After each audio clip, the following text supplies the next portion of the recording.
ওর নাম রাখা হয়েছে মনা। ও যখন জন্মগ্রহণ করে তখন ওর মা ওকে বাসায় খাটের নিচে ওকে জন্ম দেওয়ার পরেই চলে যায়। তে এই অবস্থায় ওর চোখটাও ফোটেনি। তে কি করা যায়? ওকে নিয়ে আসার পরে মানে খাটের নিচ থেকে বের করে চামচ দিয়ে প্রথমে একটু দুধ খাওয়ানো হতো। যারা দেখতো তারা সবাই বলতো এই বাচ্চা কখনো বাঁচবে না। এরপরও বাচ্চা মরা সব আল্লাহর হাতে। সেই কথা মাথায় রেখেই ওকে ৩ বেলা ৪ বেলা চামচ দিয়ে দিয়ে দুধ খাওয়ানো হতো। এরপরে আল্লাহর অশেষ রহমতে ওর চোখটা ফুটলো। ও আস্তে আস্তে বড় হতে শুরু করলো। ও যখন ফিডার খাওয়া শিখলো তখন ওর জন্য একটা ফিডার কেনা হলো। কিনে প্যাকেটের দুধ কিনে কিনে নিয়ে এসে ফ্রিজে রাখা হতো। ওই দুধ হালকা গরম করে করে ওকে ফিডারে ভরে খাওয়ানো হতো। আজ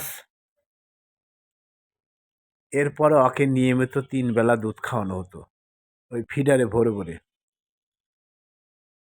অবশ্য পুরুষ বিড়াল। এইভাবে ও কখন যে বাসার সবার মনের মণিকোঠায় স্থান করে নিয়েছে তা বুঝতে পারি যখন ওকে বাসায় এক নজর না দেখি। অর্থাৎ বাসার ৪ জন সদস্য সবাই ওকে নিয়ে ব্যস্ত। আমি নিজেও যখন বাসায় থাকি তোকে তখন ওকে নিয়ে খেলা করি। আমি বাসায় আসার সঙ্গে সঙ্গে ও আমার কাছে দৌড়ে আসবে, আদর নেবে। অর্থাৎ আমি বাইরে ছিলাম, ওকে দেখিনি। এই প্রতিশোধটা ওকে আগে কিছু সময় আদর করতে হবে।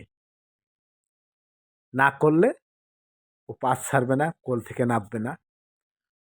এখন এমন একটা পরিস্থিতি হয়েছে যে ও যদি বাসায় কিছু সময় না থাকে, অর্থাৎ বাসার সদস্য কেউ যদি না থাকে, যতটা খারাপ না লাগে, ও বাসায় কিছু সময় না থাকলে তার চেয়ে বেশি খারাপ লাগে। তবে ও বাসায় অধিকাংশ সময় দিনের বেলাতে ঘুমায় আর রাতে বেশি নড়াচড়া করে। ইঁদুর মারে কিন্তু খায় না। ইঁদুর নিয়ে খেলা করে, মরা ইঁদুর নিয়ে খেলা করে। আবার তেলাপোকাও মারে, মৃত তেলাপোকা নিয়ে খেলা করে। এই যে কিছু সময় আগে ও ঘুমিয়েছিল, আমার মেয়ে যা ওকে ঘুম থেকে উঠেছে, যার জন্য খুব বিরক্ত। অর্থাৎ ওর কথা যে আমাকে ঘুম থেকে জাগালো কেন, যার জন্য দেখেন আমার মেয়ের সাথে কি অবস্থা করছে। মানে এখন পুরো সে রাগান্বিত অবস্থায় আছে। অর্থাৎ এখন ওর কাছে যে যাবে তাকে সে আক্রমণ করে।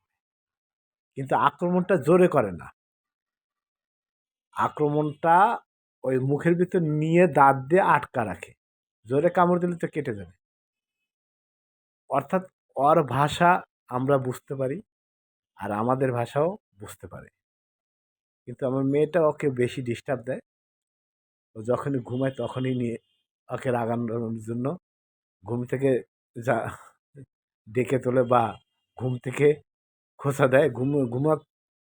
অর্থাৎ ও যখন ঘুমন্ত অবস্থায় থাকে তখন যায় খোঁচা দেয়। আর ওই যে ওর সাথে ওর উপর বেশি রেগে যায়। দেখেন এখন কি অবস্থা। এখন ও যদি আদরও করে তারপরও ওকে আর সহ্য করতে পারবে না। ওর কথা যে আমাকে ঘুম থেকে উঠালো কেন। এখন সে সবার প্রিয়।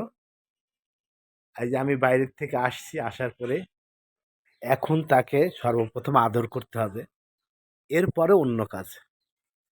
আমার এই ডিসকাশন চ্যানেলটি নতুন চ্যানেল। যদি আপনাদের ভালো লাগে তাহলে অবশ্যই সাবস্ক্রাইব করবেন এবং লাইক দেবেন। আমি চেষ্টা করব আপনাদের জন্য ভালো, সুন্দর মার্জিত কোনো ভিডিও উপহার দেওয়ার জন্য।